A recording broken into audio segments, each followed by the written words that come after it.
नमस्कार, सत श्री अकाल, आदाब। मेरा नाम मनदीप पुनिया है और आप सुन रहे हैं पंजाबी रेडियो यूएसए। मैं एक बार फिर हाजिर हूं नए बुलेटिन के साथ और शुरुआत करते हैं आज की मुख्य खबरों से। यूक्रेन की वायुसेना ने यह दावा किया है कि रूस की सेना ने उनके ऊपर इंटरकॉन्टिनेंटल बैलिस्टिक मिसाइलों का प्रयोग किया है। ये मिसाइलें आमतौर पर लंबी दूरी की मारक क्षमता वाली मिसाइलें होती हैं। हालांकि रूस ने इसको लेकर कोई भी जवाब नहीं दिया है और इसके ऊपर टिप्पणी करने से मना कर दिया है।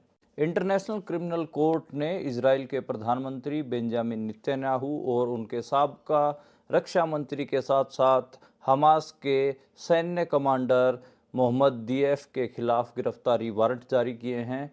आपको बता दें कि यूएन की सुरक्षा काउंसिल की बैठक में गजा में सीज फायर को लेकर बात हुई, जहां पर अमेरिका ने वीटो कर दिया, यानी कि अमेरिका युद्ध रोकने के पक्ष में नहीं है। भारतीय बिजनेसमैन गौतम अडानी के ऊपर अमेरिका में रिश्वत देने और धोखाधड़ी के आरोप तय किए गए हैं। आपको बता दें कि उनके ऊपर 25 करोड़ डॉलर की रिश्वत देने के आरोप लगे हैं। इसको लेकर भारत के leader of opposition Rahul Gandhi ने उनकी गिरफ्तारी की मांग की है। हालांकि बीजेपी ने उनके बचाव में अपना बयान जारी किया है। आज पंजाब सरकार ने पंजाब और हरियाणा हाई कोर्ट में जवाब देते हुए कहा है कि वे 25 नवंबर से पहले निकाय चुनाव की नोटिफिकेशन जारी कर देंगे। इसके बाद हाई कोर्ट ने इस याचिका का निपटारा भी कर दिया है। पंजाब और हरियाणा हाई कोर्ट से फटकार खाने के बाद पंजाब सरकार अब एक्शन मोड में दिख रही है। पंजाब सरकार ने सभी धान खरीद एजेंसियों को पत्र लिखकर कहा है कि वे 26 नवंबर तक हर किसी हाल में धान की लिफ्टिंग करवा लें। ये थी आज की मुख्य खबरें। अब करते हैं इन खबरों का विश्लेषण और शुरुआत करते हैं पहली खबर से। पहली खबर यूक्रेन रूस युद्ध से आई और बड़ी खबर है। बड़ी खबर इसलिए क्योंकि यूक्रेन की वायुसेना ने दावा किया है कि उनके ऊपर इंटरकॉन्टिनेंटल बैलिस्टिक मिसाइल्स का प्रयोग रूस कर रहा है। हालांकि रूस ने इसको लेकर मना किया है कि उन्होंने ऐसी कोई मिसाइल नहीं दागी। हालांकि टिप्पणी करने से मना किया है। मेरे हिसाब से उन्होंने मिसाइल दागने के को लेकर तो मना नहीं किया है। पूरी खबर क्या? पूरी खबर यह है कि यूक्रेन के राष्ट्रपति वोलोदिमीर जेलेंस्की का एक ट्वीट आता है, एक वीडियो भी आता है टेलीग्राम पर, और जिसमें वो कहते हैं कि उनके देश के ऊपर रूस ने एक नए किस्म के रॉकेट से हमला किया है। कुछ देर बाद वो दोबारा अपडेट करते हैं और उसमें कहते हैं कि ये इंटरकॉन्टिनेंटल बैलिस्टिक मिसाइल जैसा है। और उसके बाद जो यूक्रेन की वायुसेना, उसने तो दावा ही कर दिया कि जो हमारे ऊपर मिसाइलें दागी जा रही हैं ये इंटरकॉन्टिनेंटल बैलिस्टिक मिसाइल हैं। और इसके अलावा जो रूस है, रूस ने कहा है कि जो रूस के प्रवक्ता हैं दिमित्री पेस्कोव, उन्होंने कहा है कि मेरे पास इसके बारे में अभी कहने के लिए कुछ भी नहीं है। यानी कि उन्होंने एक हिसाब से कोई स्टेटमेंट देने से मना किया है और बचता नज़र आ रहा है। अगर इस मिसाइल को शॉर्ट फॉर्म होती है आईसीबीएम अगर मिसाइल दागी गई है तो ये शायद युद्ध इतिहास में, मेरे हिसाब से तो रूस के युद्ध इतिहास में पहली बार होगा। बड़ी खतरनाक मिसाइलें होती हैं और मेरे हिसाब से रूस पश्चिमी देशों से, जो वेस्ट की कंट्रीज हैं, उनसे थोड़ा तंग थे। और जिस हिसाब से उनका रवैया था यूक्रेन और रूस के युद्ध को लेकर, और यूक्रेन को लगातार वेस्ट के देश, चाहे अमेरिका हो या फिर नेटो कंट्रीज हों, वो लगातार अलग अलग किस्म के जो युद्ध हथियार हो गए वो देने की बात कर रहे थे। और अमेरिका ने तो यूक्रेन को लंबी दूरी की मारक क्षमता वाली मिसाइलें भी दी और उनको चलाने की इजाज़त भी दे दी। हालांकि स्पेन ने इसके ऊपर एक रीड दिखाई और स्पेन ने जो लंबी दूरी की मिसाइलें हैं उनको लेकर यूक्रेन से दूरी बनाई और उन्होंने ना तो चलाने की इजाज़त दी, ना एक हिसाब से वो मिसाइलें दी।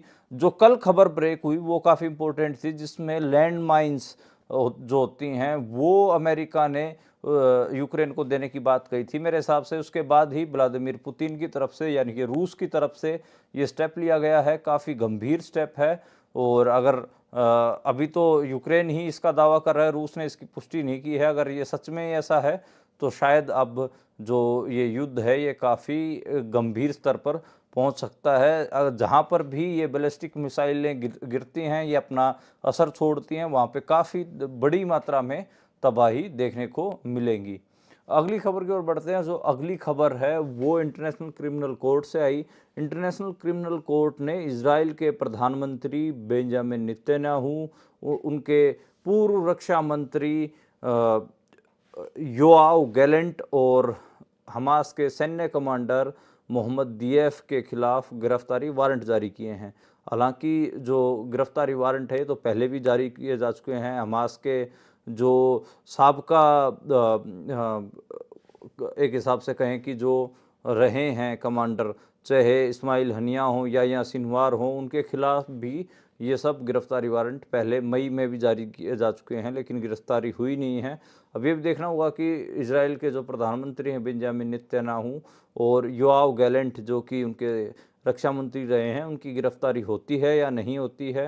ये ठीक है कि एक खबर है कि इंटरनेशनल क्रिमिनल कोर्ट इनकी गिरफ्तारी चाहता, गिरफ्तारी के वारंट भी जारी कर दिए हैं, जिसमें 124 देश सदस्य देशों की सहमति से ये चीज़ कही जा रही है। और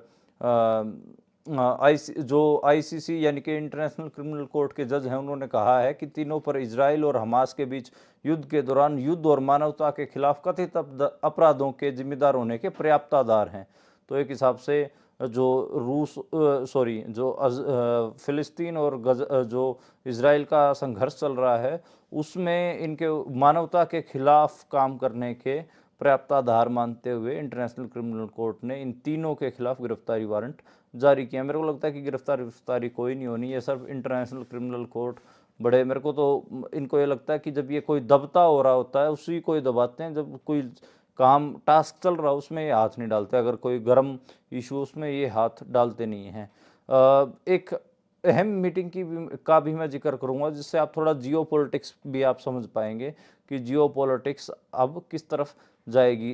ऐसा इसलिए कह रहा हूं क्योंकि कहीं ना कहीं अमेरिका में नए राष्ट्रपति डोनाल्ड ट्रंप निर्वाचित हुए हैं, चुने गए हैं। उसके बाद लोग लगातार देख रहे थे कि जियो पॉलिटिक्स कैसे मूव करेगी। अमेरिका ने संयुक्त राष्ट्र सुरक्षा परिषद में गजा के सीज फायर को लेकर पेश किए प्रस्ताव पर वीटो कर दिया। टोटली 15 सदस्यों की इस बैठक में 14 सदस्यों ने गजा में युद्ध विराम को लेकर अपने युद्ध विराम के पक्ष में मतदान किया, लेकिन अमेरिका ने वीटो कर दिया इसको लेकर। और ये चौथी बार है जब अमेरिका ने वीटो किया है, यानी कि अमेरिका ने एक हिसाब से ये दिखाने की कोशिश की कि वे अभी के तौर पर जो युद्ध चल रहा है उसके ऊपर विराम लगाने के लिए तैयार नहीं है। संयुक्त राष्ट्र में अमेरिका के उपराजदूत रॉबर्ट वुड ने कहा कि इस मसौदे में सीज फायर और बंधकों की रिहाई के मुद्दे के आपस में जुड़े होने की बात ही नहीं थी। यानी कि उन्होंने कहा कि सीज फायर ठीक है, लेकिन इसमें जो बंधक बनाए हुए हैं उनकी रिहाई की बात नहीं थी, इसलिए हमने वीटो किया है। हालांकि तो उनका एक हिसाब से पहला तो सीज फायर होता है, उसके बाद ही जो अगला स्टेप होता है, लेकिन अब अमेरिका उसमें थोड़े से पेच निकाल कर इस किस्म की चीज़ें कर रहा है। लेकिन हालांकि फ्रांस इसके ऊपर स्टैंड ले रहा है और फ्रांस ने कहा है कि अमेरिका गलत कर रहा है, और अमेरिका के स्टेप के ऊपर उन्होंने खेद भी जताया है। और जो इजराइल के राजदूत हैं संयुक्त राष्ट्र में, डैनी डेनन ने कहा है कि ये रिजोल्यूशन शांति तक पहुंचने का रास्ता नहीं है, बल्कि ये और आतंक फैलाने और परेशानी और खून खराबे का रोड मैप है। यानी कि जो प्रस्ताव डाला गया था सीज फायर का, उसको लेकर इजराइल ने अपना स्टैंड ये रखा है कि ये तो आतंक फैलाने और परेशानी और खून खराबे का रोड मैप है, जबकि खुद इजराइल गजा में, फ़लस्तीन में जो कर रहा है या फिर लेबनान में जो कर रहा है वो खून खराबा कर रहा है, आतंक फैला रहा है, लेकिन उसको दूसरे जो अपने आज़ादी के लिए संघर्ष कर रहे हैं उनको वो आतंकवाद लगता है।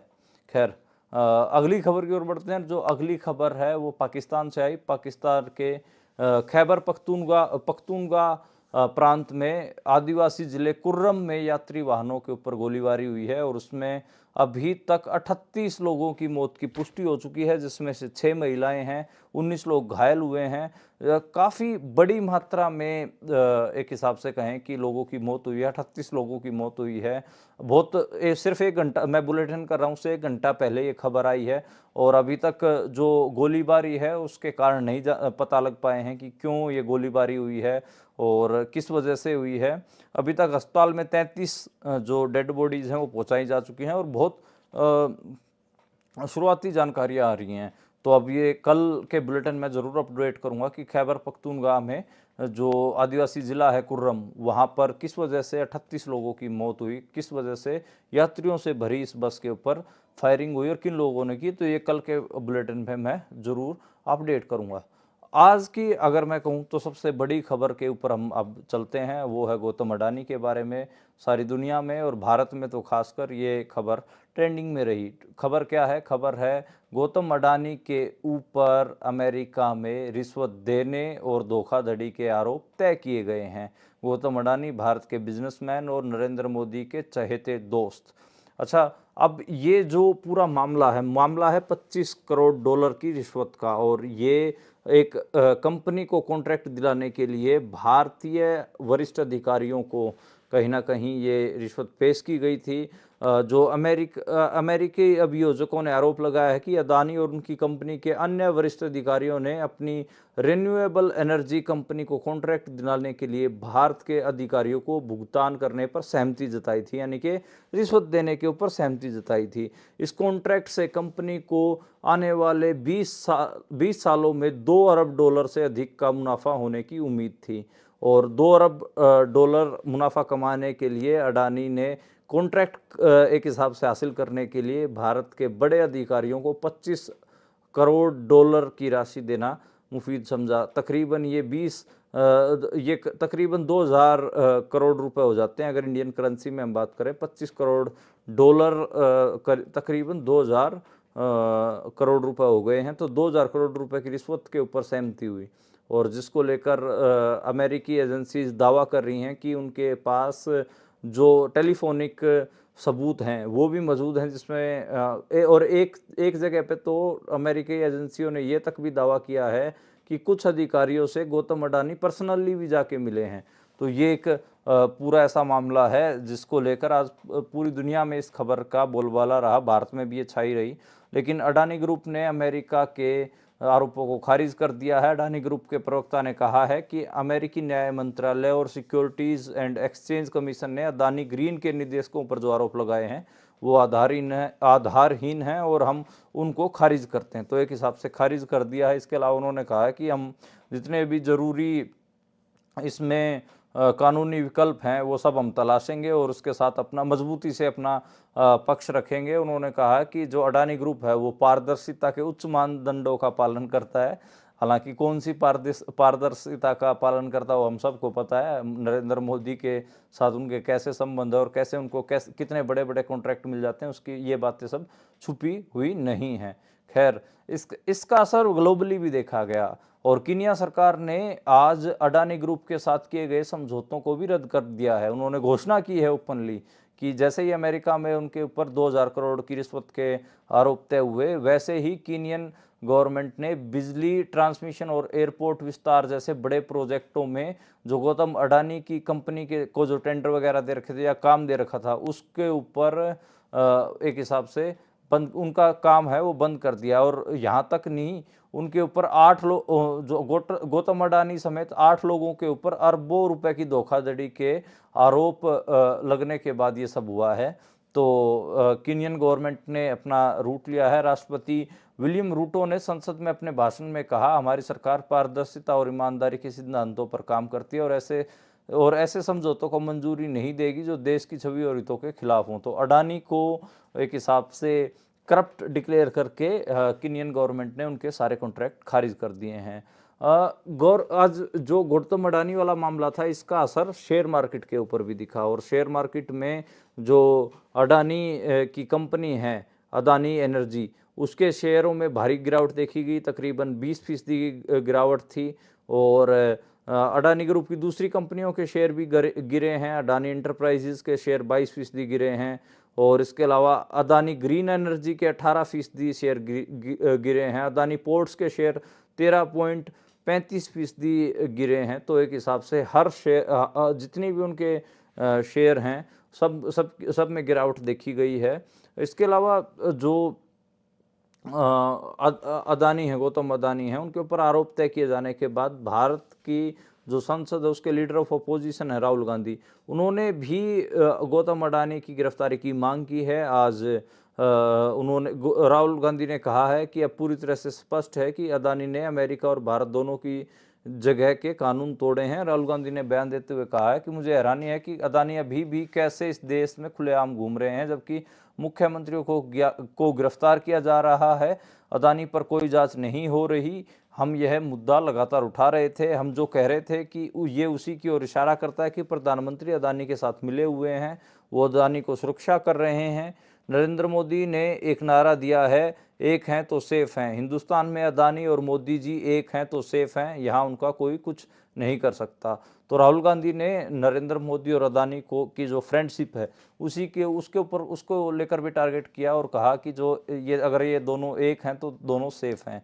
राहुल गांधी ने ये भी कहा कि मैं गारंटी देकर कह रहा हूं कि ये व्यक्ति अरेस्ट नहीं होगा, यानी कि गौतम अदानी अरेस्ट नहीं होंगे, न इसके ऊपर कोई कार्रवाई होगी क्योंकि प्रधानमंत्री इसके साथ हैं।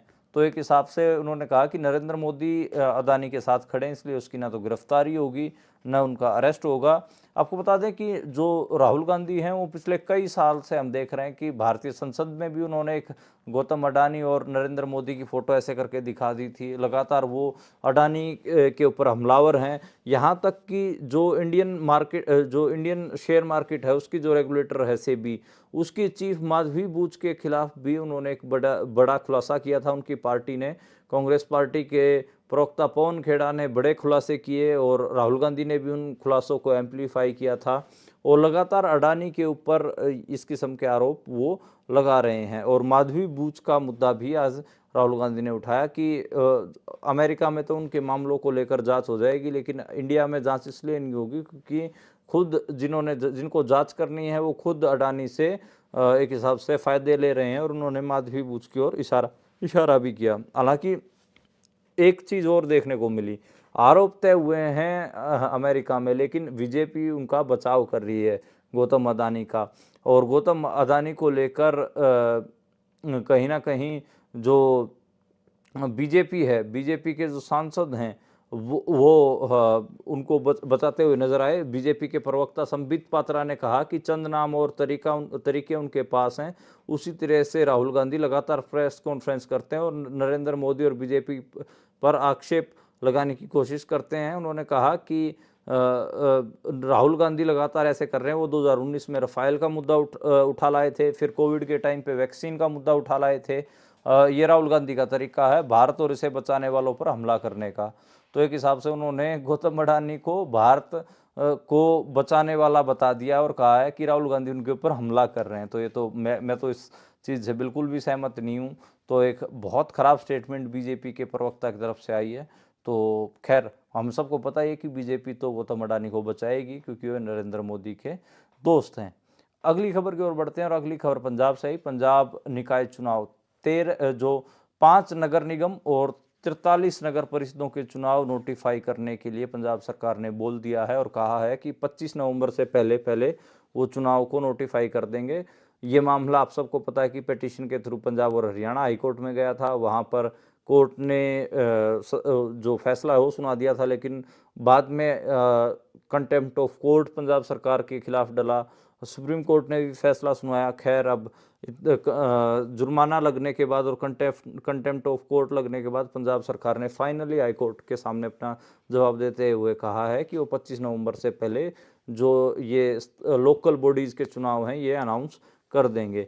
तो और इसी के साथ जैसे ही उन्होंने जवाब फाइल किया है, जो ये पिटीशन थी इसका निपटारा भी अब हाई कोर्ट ने कर दिया और इसकी एक कॉपी सुप्रीम कोर्ट को भी सौंप दी गई है क्योंकि ये सुप्रीम कोर्ट में भी मामला पहुंच गया था।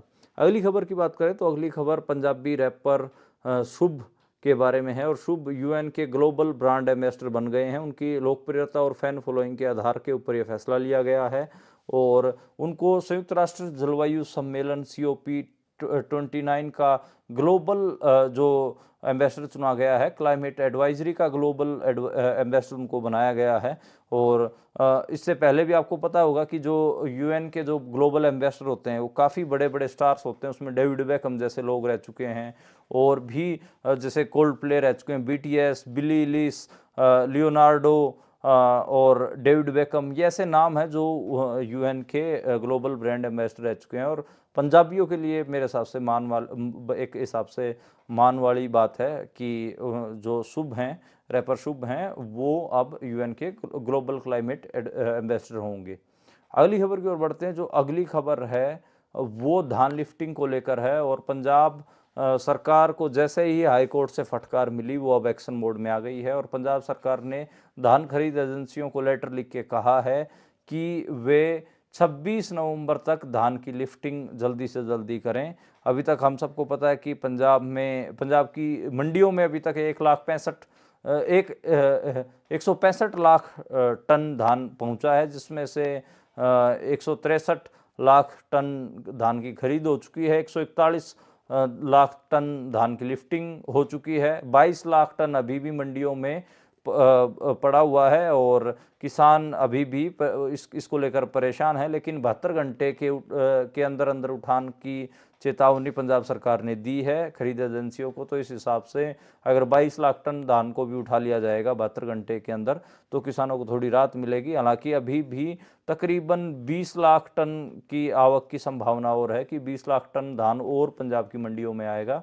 और जो बाई इलेक्शंस थे पंजाब के, उनके अंदर भी धान लिफ्टिंग का मुद्दा बना। गिद्दड़बाहा हो, बरनाला हो, ये जो मालवे के रीजन है, यहाँ में तो ठीक ठाक ये इशू था, और इसको लेकर प्रोटेस्ट भी पंजाब में हुए हैं काफ़ी।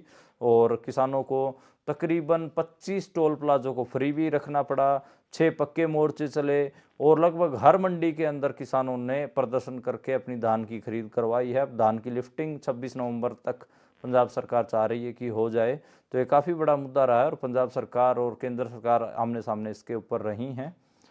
तो खैर अब फाइनली लग रहा है कि धान लिफ्टिंग का मामला अब सोल्व होता नज़र आ रहा है। खैर आज के लिए इतना ही। कल दोबारा मुलाकात होगी नए खबरों के साथ, नए बुलेटिन के साथ। आप देखते हो